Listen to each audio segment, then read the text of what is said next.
আসসালামু আলাইকুম। ভিডিওতে যা দেখতেছেন এটা হলো আমার দেশের একটা প্রকল্পের কাজ চলমান, কিন্তু আমার বিষয়ে এটা দেখানোর উদ্দেশ্য ভিন্ন। তা হলো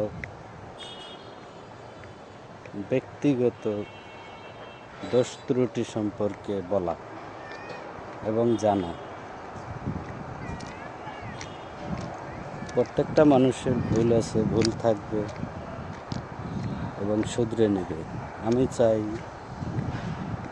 আমার ভিতরে যে ভুলগুলো আছে আমি বুঝতে পারি না, যদি কোনো ভাই, বন্ধু এবং আমার নিকট আত্মীয়, দূরের পরিচিত অপরিচিত যেই হন, আমাকে যদি আমার ভুলগুলো এক এক করে ধরিয়ে দেন, আমি খুবই উপকৃত হব।